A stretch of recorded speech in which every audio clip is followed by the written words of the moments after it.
Hi, everybody. Welcome to a very special episode of Am I the Asshole podcast. I'm joined by a very, very special guest today. He is a student at Harvard. Can you imagine that? Getting his master's degree studying child development. He currently works in the role of developing the characters of children. Not like their characters like a bunny rabbit they made up, but like their personality. Okay, he's a comedian. He is a very close friend of mine who had my ass like no one else during the brutal freaking double breakup coronavirus incident that you're all familiar with. We welcome Fish Stark to the program. Hey, Danny, it's so good to be here. Hey, man, I just want to give you a public shout out for, you did a lot of therapeutic work back there. You were cited numerous times on the pod because you did this great thing when I was really kind of in the heat of it, fresh off the breakup. And you called me and you just said, what do you need from me? And I don't know why that just I got like unleashed like a torrential rain of tears. We spent a lot of hours on the phone together. I remember it well. You would have done the same for me, and you did when I was going through my own breakup later on. I think that's generous of you to say. I feel like you didn't lean on me how I leaned on you, but you certainly have. You're definitely welcome to lean on me in the future. I may take you up on that. You're definitely you're a good venting partner. That's for sure. Love it. Now, Fish and I met because our exes, which by the way, we are both COVID breakup boys. Mm-hmm. Now, this is interesting. You are the reigning funniest person in 2 American cities. It's true. And it was into it. No, you've only been doing stand-up for what, a couple years now? Yeah, I did it like I started doing it a little bit in college. And then when I moved to Charleston, West Virginia, I was like, I don't know anyone here. I don't like hunting or riding ATVs. I need some kind of hobby. And I started going to open mics back in like the spring of 2018.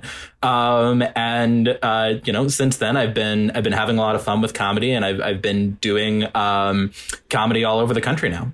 And so because of this, you are actually the reigning funniest person in Savannah, Georgia, and Huntington, West Virginia. True. And interestingly, that was the first time I had visited either of those cities for their comedy contests. So I walked in a total newbie and I walked out the funniest person. That's incredible.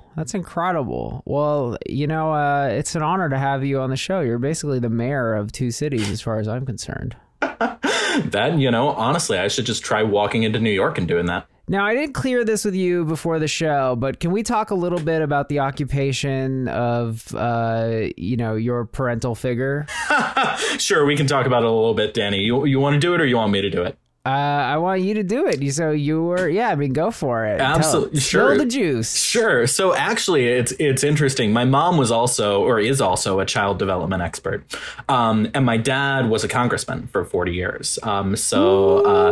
Progressive, fighting in the trenches with Bernie, working to pass Medicare for all since before Medicare for all was cool. That's cool. An actual congressman in the actual federal Congress, right? Because aren't there people, they're Congress, and you're like, but they're just a state level. Right. Does that make sense? My uncle's a senator, but he's a state senator. Yeah, no, that's not the juice here. This is a level of prestige that few sort of are close to. I mean, was there anything about that culture that, struck you or stuck with you? I mean, I was just really lucky for it growing up. Like I got to see a lot of interesting things, meet a lot of interesting people. My parents worked really hard to make it so that my siblings and I didn't like grow up in a fishbowl or feel like we were under the microscope all the time. I was just not supposed to do anything that would be super embarrassing or wind up in the paper. And then I didn't get trotted out at a lot of fundraisers, and I considered that a pretty good deal. You didn't get trotted out to too many fundraisers, but there were some. There were a couple, but it was not like Ted Cruz's kids, where it seems like he's using them as props. Got it. Interesting. I didn't know that was one of the pains of being the offspring of a congressman, is that you're kind of a prop. It can be if they're not careful about it. I saw a lot of kids who were overly coached. It could be a little brutal. Did you ever go on a private jet? I did not go on a private jet, unfortunately. Yeah, no, I know.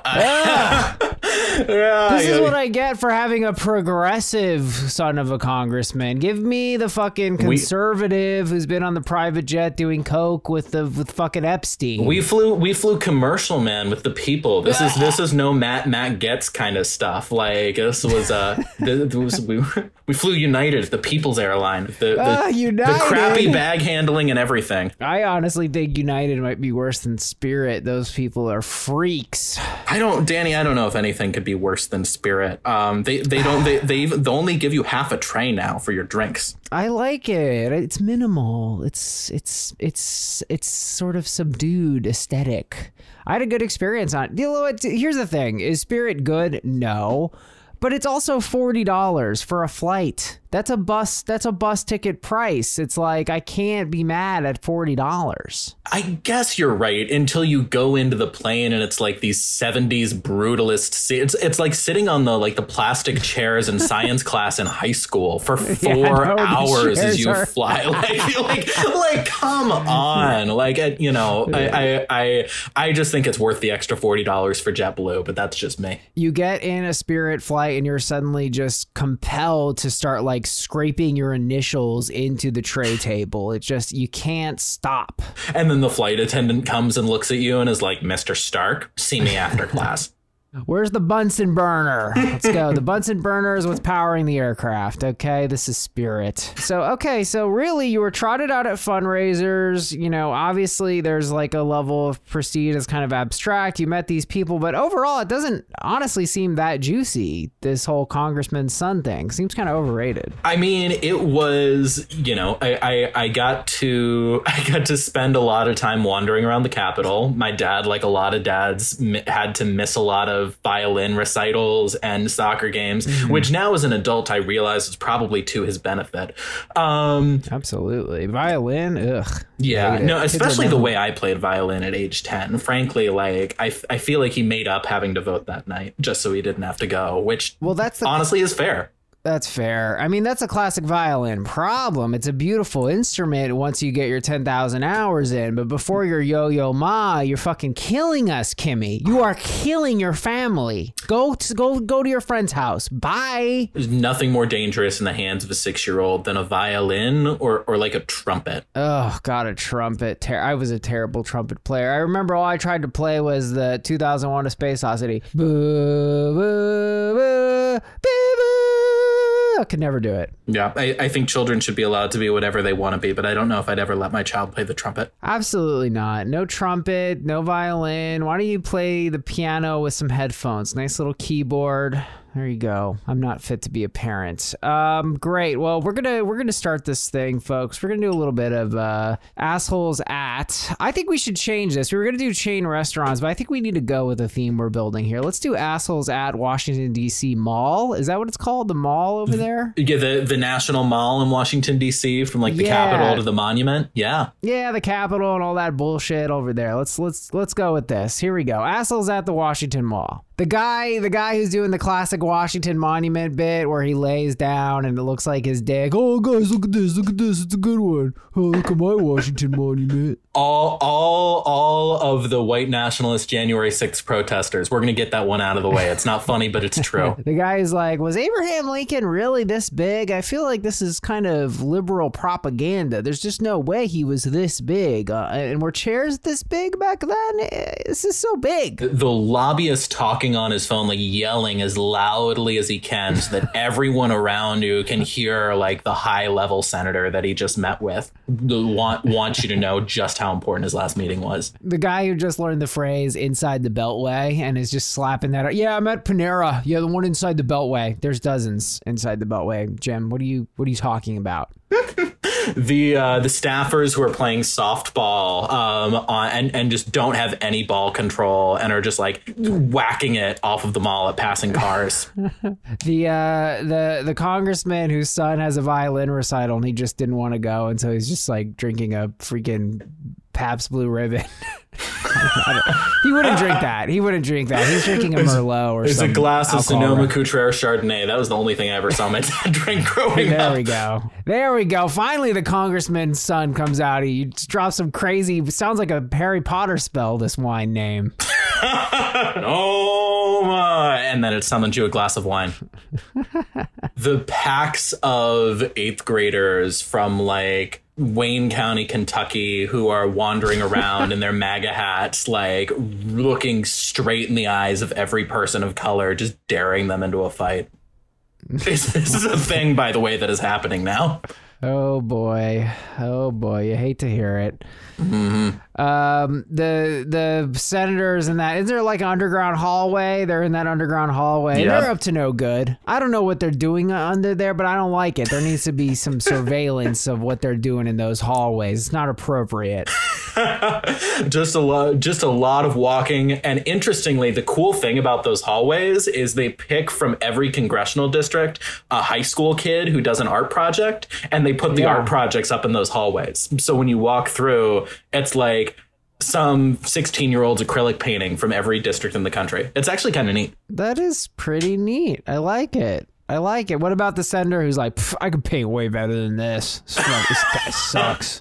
Sophomore in high school? This guy's a moron. Yep, there you go. That's the Capitol Tunnel asshole right there. All right, guys, we're gonna do a couple situations here. Now, your role, in your occupation does involve bullying. So you're, maybe we wouldn't say an expert, but you're kind of knowledgeable about the area of bullies. Yeah, so I work in character development programs for children. So I'm the program director at a nonprofit that helps young people become better people. And I got my start in bullying prevention work, and I'm on the board of the International Bullying Prevention Association. So it's it's kind of my jam to think about how we help kids be good to each other. Interesting. Any tips? I mean, I've got a lot of guilt. I was a bully as a kid, I think.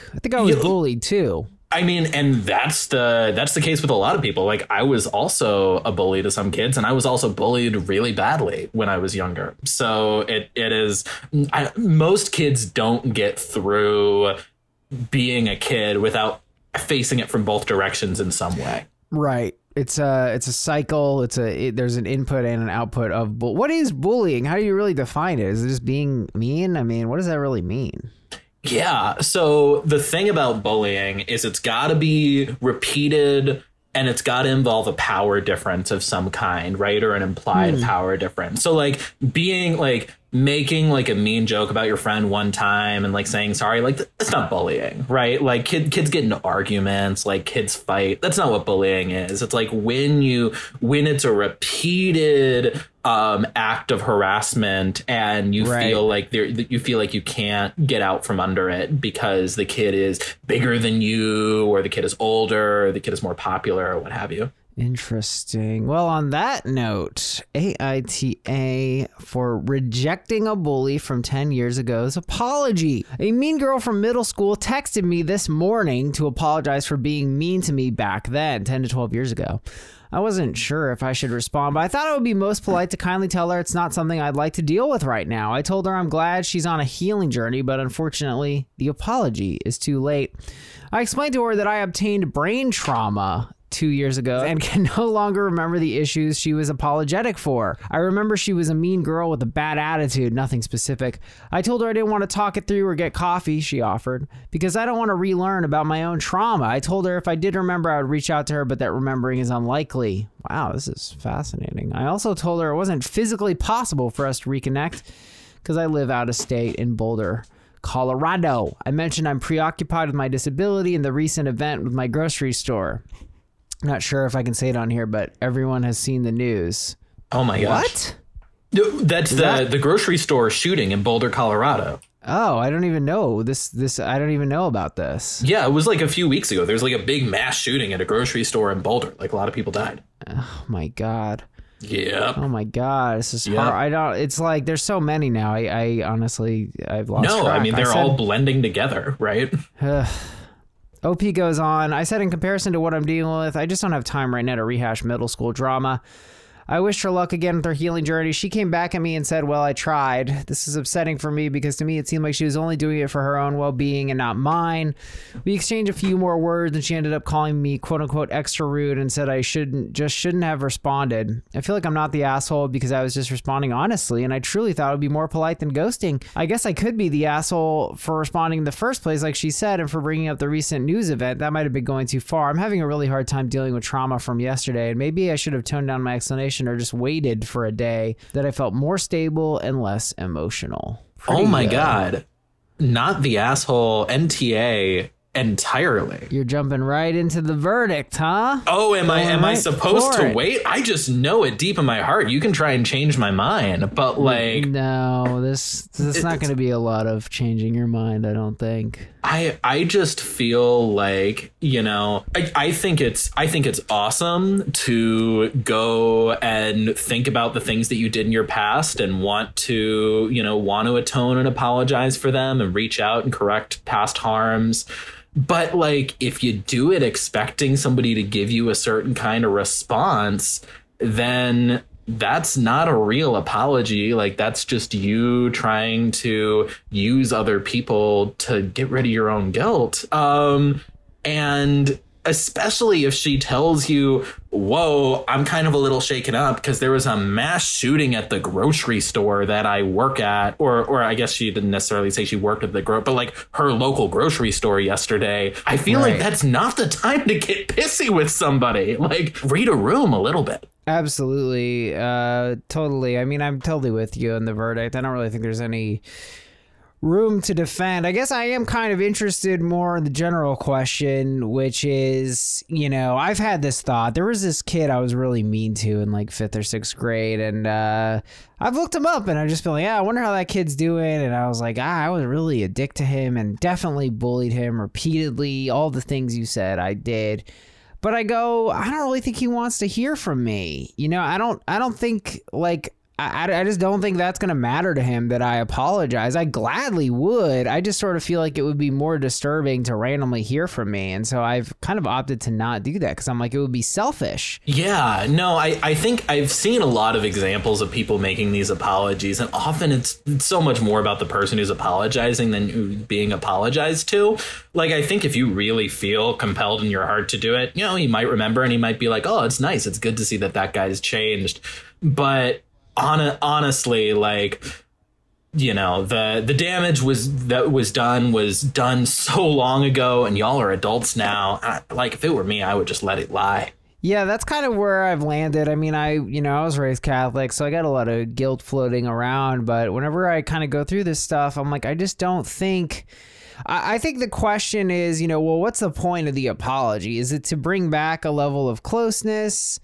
You know, and then it's like, no, I don't want that. They don't want that. So it's sort of like, what is the purpose here? I mean, I guess I haven't read the opposite of this story, which is like, my bully reached out to me. Obviously, I'm not going to find this on Am I the Asshole, but I'm fascinated. I would love, please reach out. If your bully reached out to you or someone from your past reached out to you, said sorry, and it meant a lot to you. I guess I kind of feel like, unless they're a family member and there's like something that needs to happen or you need to come back together, I guess I just feel like letting it, I just never hear the story. I never hear that story, you know? Yeah, and I feel like it's the out of the blue reach out that's everything, right? Like, I think if you run into somebody at the mall or whatever, or you end up working with someone, and then I think, you know, if you're in proximity, then I think it's actually a good idea to say, hey, I know years ago I was a real douchebag to you, and I'm super sorry about that, and I wish I had treated you differently. Then maybe they'll feel appreciated and y'all can have a relationship. But the whole reach out of the blue thing, like, it just makes your day weird. 100%. And I think it like can reawaken a lot of the trauma and just start ruminating. I mean, when I think about, well, people were mean to me when I was a kid, you know, and my feelings were hurt, but I don't want to hear from those people. Exactly. Like, bullying can be really traumatic. Like, not every kid who is bullied is traumatized by it. But the thing we often don't realize is we're like, oh, it happens to everybody, is that, like, some forms of bullying can be pretty intensely traumatic for kids, and like that's trauma they carry forward into adulthood.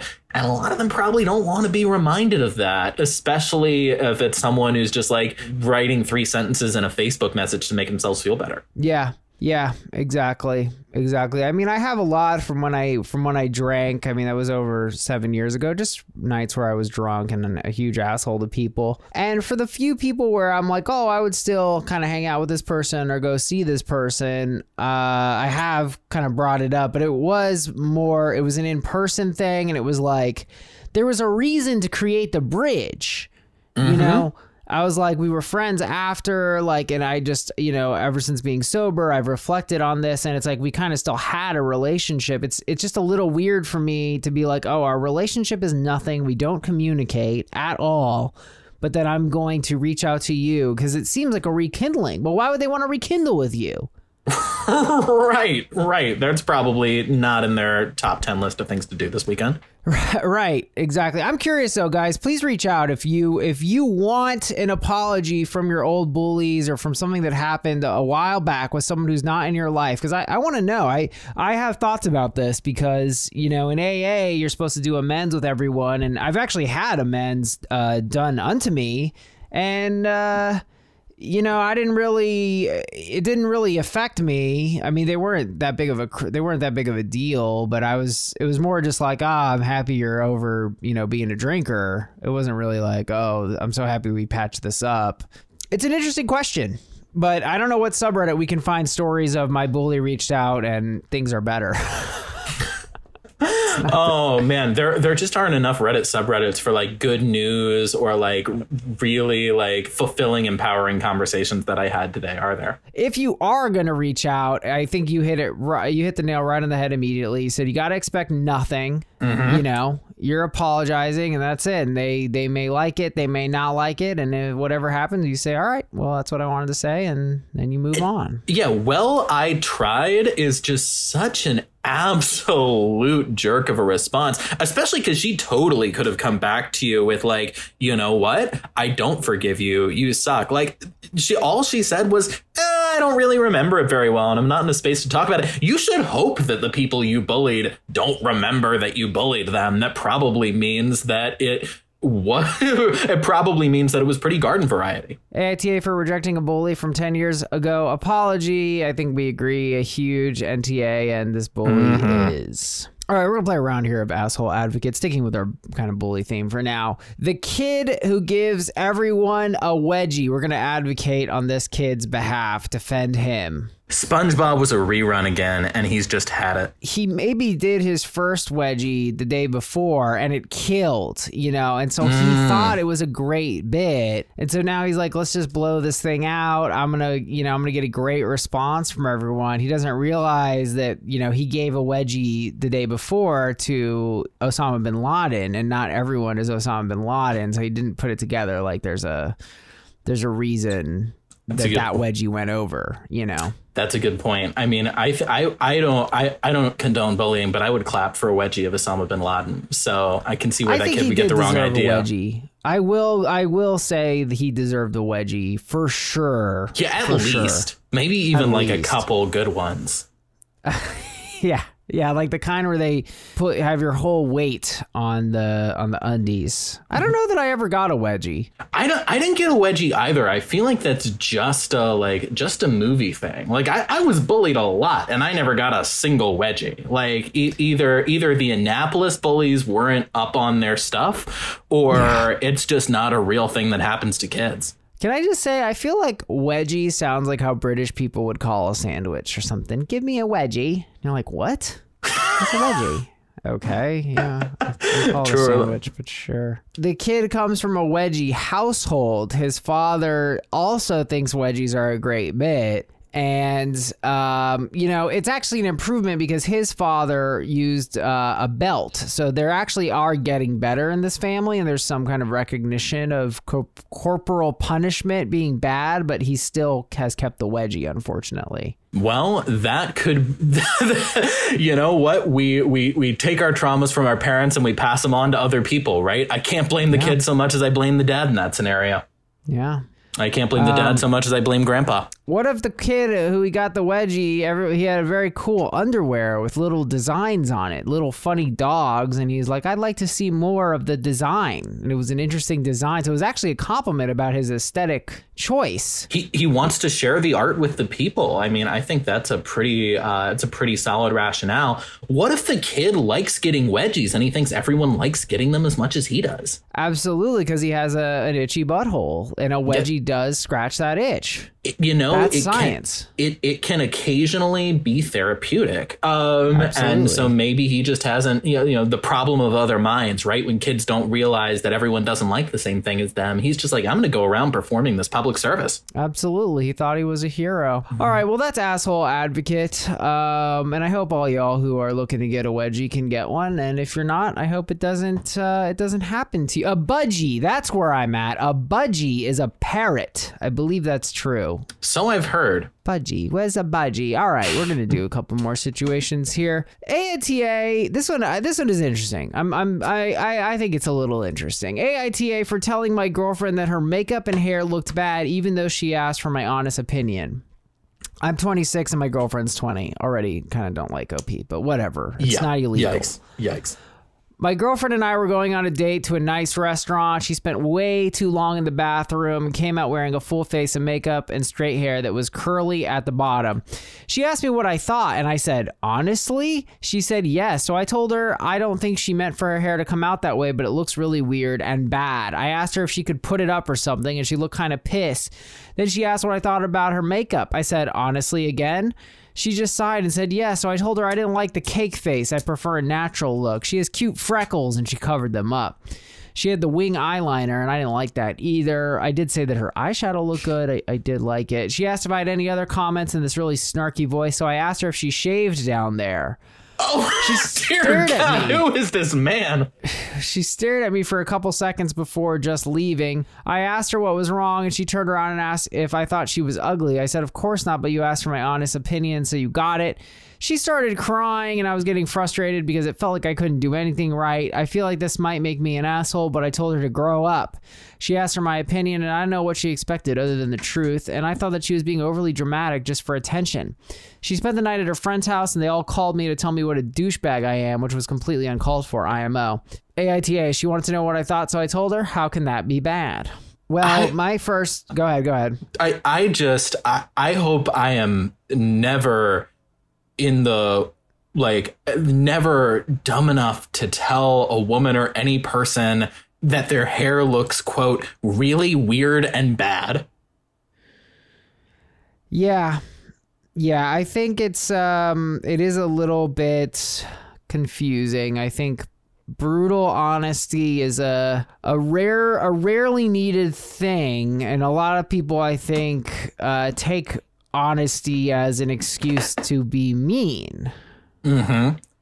So, I'm trying really hard to sit on my opinion here because I think I messed it up the last time. But, I do think sometimes it's complicated as a guy or as a person to know when she's asking, hey, how do I look? Because she wants to be validated and be told that she looks great, or she really wants to know, should I wear this dress or the other dress? That is maybe I'm just bad with social cues, but sometimes that's a thing where I wonder what I'm supposed to be doing. Well, I don't know if I would ever say you look weird, but that can get complicated. I have done this. I have made this mistake before. It can be a thing to fall into because, look, sometimes the makeup or whatever can be whack, or I remember I made this comment once when, my lady got her makeup done. She got it done by someone who was really bad at it, and it didn't look good. It didn't look flattering at all. They were not good makeup artists. And it actually is a tremendous art. When it's done well, it can really have such a huge impact. I know this is probably obvious for all the women, but this is something I didn't necessarily realize, that it's art. It is art. It requires very sophisticated grasp of facial structure and depth and all these things. But anyway, I did slip up, and I've been turned on to a rule that I think is a great rule, and I think everyone should internalize it. And it's if it takes, the rule is something like this: if it's something they can fix in 5 minutes or less, say it. you know, why not? Say it. You know, like you got a bat in the cave, you say it. That's easy. That takes 2 seconds. Get the boogie out. You know what I mean? Switch dresses. That takes less than 5 minutes. Say it. But if it's something that's not an easy fix, then it's like you got to realize kind of what you're asking for. There becomes constraints that make the changes impossible. And then you basically just saying like, oh, you look like shit. I don't like it. And there's nothing now that you can even do about it. I like that. Tell them something if it's something that they can fix. See, I normally just default to being like, you look awesome. But I like the way you're putting it forward. And I gotta say, the one place where I identify with this guy is like, I think that freckles are adorable. And like when I'm dating someone who has freckles, like I kind of don't want them to wear makeup. So I get that, and only that I do get. Yeah, I mean, I think what I'm learning and picking up on from women more and more is, well, they don't give a fuck. It doesn't matter what you prefer or what you want. It's her body, it's her face, and if they ask, you can give. But you can't tell them, oh, I'd rather you not look that way. That really, they hate that shit. And I get it. I get it, because it's like they want to look how they want to look. It's, you know, and whatever you like, that's, who gives a shit? Yeah, no, and I don't know if I would like to just have a frank assessment of my appearance like regularly from my partner. Like, especially if it were brutally honest, like I probably would not like all the feedback that I got. So the thing that gets me about this guy is he was going on later about like, oh, she asked me to be honest, but he's the one who's like, well, do you want to know what I honestly think? How does that give her an opportunity to say no? Like, how do you respond to that question other than sighing and saying yes? This guy sounds like he just doesn't.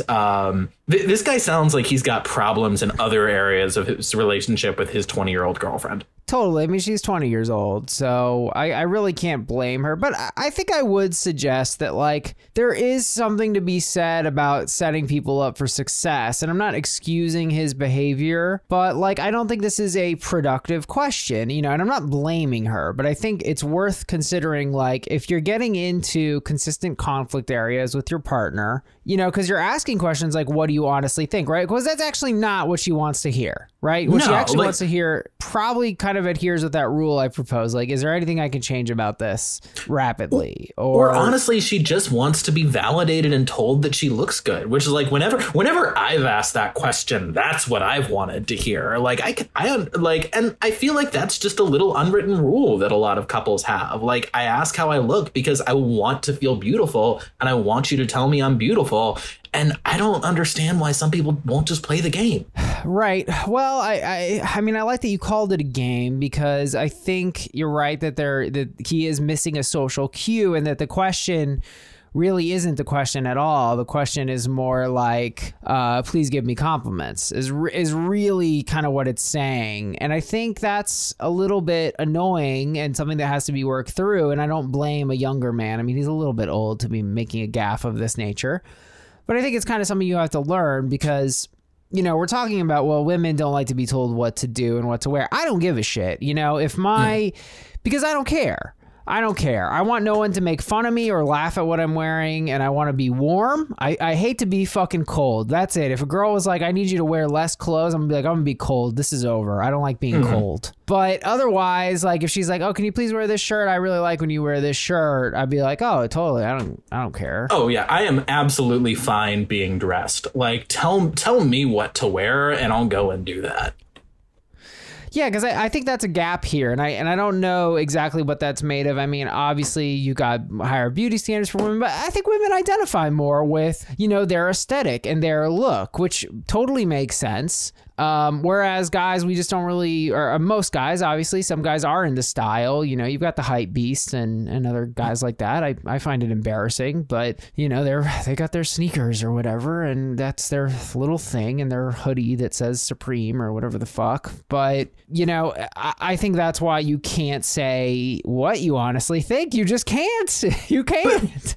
But also, I just don't understand how anyone could be so tactless to, like, even if you feel like, even if he genuinely felt like he was at a Senate hearing or on the witness stand and he had to tell the truth, the full truth, and nothing but the truth, how you're going to tell your girlfriend she looks weird, right? Like, even if you don't love the hair, couldn't you say something like, oh, like, it looks good, but, I kind of really like it better when you wear your hair up. Like, really weird and bad. It's just not a thing you should ever say to a person where you care about their feelings. Yeah, I mean, I'm not defending him, but if we're really saying why, I think a why, and then I'll be honest that this has come up for me, and it is a thing. I was actually reading about this. I got to dive more into this, but there is a phenomenon where men really, they want to date a woman, not necessarily who they're most attracted to, but who other men are most attracted to, because it's kind of like a trophy situation, which is obviously sick and wrong and no way to live your life. But I wonder if that isn't kind of where this got so hostile, is that he actually is frustrated that she doesn't look how he wants her to look because she's his trophy or whatever, Oh God, I hadn't considered that. That makes it even worse. Yeah, I mean, I think it's out there. I think there are guys who operate like that. Personally, I think it's a really weird way to set up your identity, to be like, oh, I'm a cool guy because people think my girl's hot. It's like, I do wonder if this guy is being willfully obtuse, or if there's something there where he like legitimately can't read social cues. Like he says, like, he asked her what was wrong, like he doesn't know. Like, is he really that out of the loop? Do we have to consider that at this point, or is he just dug in because he feels like he's right and he's being like strategically incompetent? No, I just think he's failing to understand sort of how this played out. I see an analog here in creative work where it's kind of like she's been creative. She's been dressing up and trying to make herself look nice, and he's not happy with the output, but he's not really internalizing the fact like this took a lot of effort. This took a lot of time. This took a lot of pain. And so I see this a lot with people where you'll be like, oh, I made this video. I mean, people will say these comments to me all the time, and they're just little slights, and they don't realize. They'll be like, oh, yeah, I like some of your videos. And it's like, do you need to say that? Like, you don't. But it hurts my feelings, Oh, yeah, I thought parts of the video were good. Stuff like that. It's like these little kind of nags, and it's because they don't understand, like, part of me is in that, in my work and in my creativity. And so when you're saying these little things, they're hurtful just because you haven't really internalized that this took a lot of effort and it's like part of my identity. Yeah, no, you're absolutely right. I can't get over the fact that she asked him sarcastically if he had other comments, and he kept going. This guy really, really, really, really wanted to start a fight. Yeah. And he got one. You're right. He repeatedly, he goes so far where it's like, what is this really about? I mean, this relationship is not appropriate. I'm gonna say it, folks. 26 to 20. That's weird. That is a weird gap. I'm also wondering now what this guy thinks is a pretty nice restaurant. Like, I'm pretty sure he was taking her to Applebee's. Yeah, right. That's just a gap that I think is very odd. It's like, think about it. That's 24 to 18. If you just go back, 2 years, it's very, very that's a good point. Weird. Two people in totally different stages of their life. I fear that we will get hate mail, but people, you know what? Send it, because I want to hear it. If I said something wrong, I think I've gotten better at this, guys. I think I've gotten better at this topic, but I will hear it. But I mean, I don't feel like we've said anything untrue. It's like, you got to respect women. You got to respect how they look. And I think you're right, Fish. I like how you own that. You're like, hey, if I were to ask someone, what do you think about how I look? You don't want the honest truth. No, I like the idea of getting feedback that I can change in 5 minutes, right? Like, oh, honey, you look great, but go shave. Or, well, why don't you wear the blue shirt? Like that kind of stuff I'm good with. But I don't ever want to hear, you don't look good. Right. No, it's not just a thing women do. It's not. I think we agree on this one. AITA for telling my girlfriend that her makeup and hair look bad, even though she asked for my opinion. I think we're dropping a whopping YTA on this puppy. Big old YTA. All right. I found this one. I thought it was very, very odd. AITA for telling my boyfriend that him going on a week-long trip to Italy with just his mother is weird. My boyfriend's 28, has an oddly close relationship with his mother. One might even say enmeshed. He recently told me that two of them will be spending a week away together in Italy. I told him I thought it was a little weird, especially because he has a father and another brother. He seemed offended, but is still going. The ultimate reason I think it's weird because my boyfriend is still reliant on his mother, although he's 28 and fully employed. He's always going over to her house so she could do his laundry, texting her for advice, and going above and beyond to please her. Them going on vacation together is an added layer to their already overly close, in my opinion, relationship. AITA or something off about this? I don't know. I don't think it's weird for like parents and adult children to have like close friendship, like relationships, and like go on vacation together. Like I think that's a good thing. Like shoot, if my mom was like, do you want to come on a trip to Italy with me? I'd be like, hell yeah, I've never seen Italy. Let's go. I feel like we need more context about this guy's relationship with his mom. Like how enmeshed is it? Yeah, I mean, I'm not really with you. I think it's very odd. Okay. I think it's odd. That's it. In other words, I haven't heard of this before. I have never heard of this. Going with your mother only to me is odd. Going with only one parent. If there was a reason, like, oh, well, I was going to go with both of my parents, but, you know, dad is a congressman. He's got a Pepsi is trying to make Pepsi drinking mandatory. Oh, well, you got to go. I do find it a little odd. There's a favoritism aspect as well that I find disconcerting with, well, why isn't the other brother invited? That's a little bit odd. It's odd. But like parents have different relationships with different kids. Like that's a normal thing. Like I kind of think it's sweet that like he like, you know, is close with and takes care of his mom like that. You know, I don't see anything in here that looks like a red flag. I think it's like a close family and someone who's not used to who's someone who comes from like a family where there's a little more distance. It doesn't, I'm not saying she can't think it's weird. Like, I don't know if I'm going to go so far as to call her the asshole here, but like, it definitely doesn't. I think you can have like a weird codependent relationship with a parent as an adult. I'm not picking anything up here that makes it seem like there's anything like where he's overly reliant on her or she's controlling of him. Like they're just a close parent-child duo and they wanted to go to Italy. Like, what's wrong with that? Right. I think she wants him to take her to Italy. That's what's going on. Yeah, I mean, I guess I think I'm on the same page with you. I think it's odd. I think it's weird. I don't think it's fair for her to attack him. I think it's fair for her to ask questions and, you know, and say the truth, which is like, well, you know, like what I would say, well, like I've never heard of that.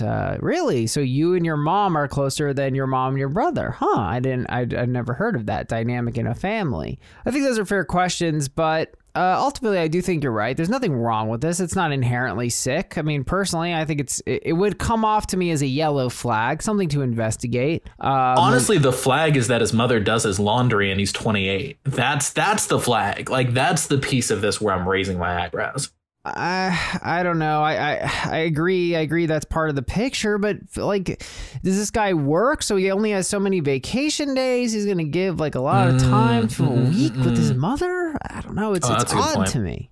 You know, laundry, he's kind of not doing some work, so he's lazy. I don't know, but you're right. I mean, it is a little bit, it is a little enmeshed. She's not wrong. Enmeshment isn't always bad. No, that's a good point. That is, as I'm reading it, it seems like there may be more to this than she's letting on in terms of how close they are and how, you know, let in or shut out she may or may not feel, right? Like, I feel like if you're, you don't want to feel like your partner has a closer relationship with their parents than with you at a certain stage. And maybe that's what she's working through here. And that I think is normal. Absolutely. Absolutely. Ultimately, I don't know if I'm going to go so far on OP.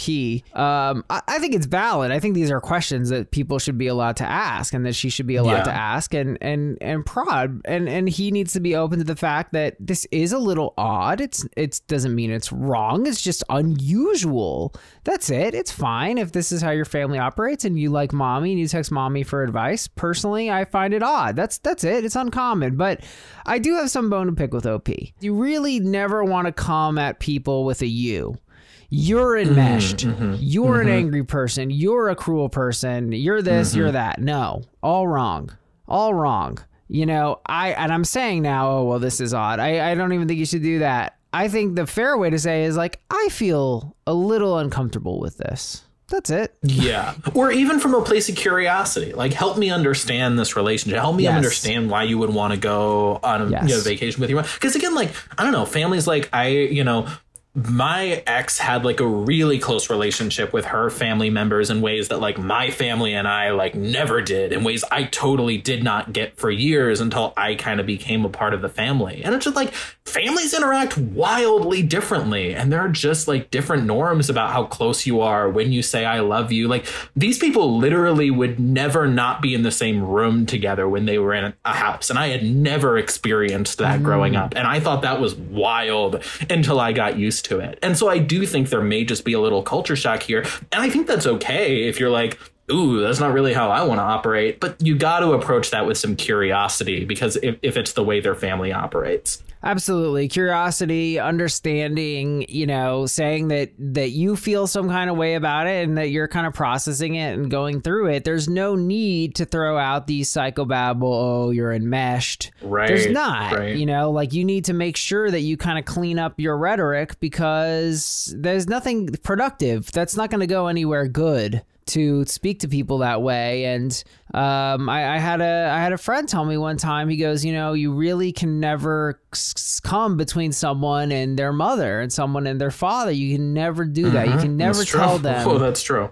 And I think it's a great point, because like those are the most fundamental relationships and you can't fuck with that. You just can't. No, that's very true. I think, I don't think the way she approached it was particularly constructive or affirming. I think it could have been done better. I think it sounds like he didn't escalate it, which is good on him. I just wish I knew more, because the truth is, like, I could maybe see OP's point if there was some like more evidence that this was a really like codependent and messed up relationship. But nothing gives me that vibe at this point. Yeah, same. I mean, I think she needs to work on the way she's asking these questions and, exploring, as you said, being curious. But, I'm not even going to assume that she told him that she thought it was enmeshed. And she, she didn't report that. So ultimately, I do think that AITA for telling my boyfriend that him going on a week-long trip to Italy with just his mother is weird. I think we're agreeing here that this is a no assholes here. Yeah, definitely no assholes here. I might even go a light YTA. Like, it depends on how much of an obligation you think she has to like call it out as weird versus approach it with curiosity. I'm gonna disagree with you a little bit here. I'm gonna say it's like a little bit of a YTA situation. Yeah, I guess she did judge it. She writes, I told him I thought that was a little weird. And he got offended. Like that to me says that like it either came off or was presented in a pretty judgy way. Yeah, that's true. I mean, I guess it's a little bit annoying to me because I'm like, well, it is uncommon, it'd be, I'm going to go, we're riding donkeys while having iguanas in our backpacks. Oh, that's a little weird. Oh, how dare you judge me? It's like, well, I'm not judging. It's objectively uncommon. I've never heard of that before. I don't know. I don't know. Is it also because it's a gender thing? Like my mom and sister have gone on trips together, that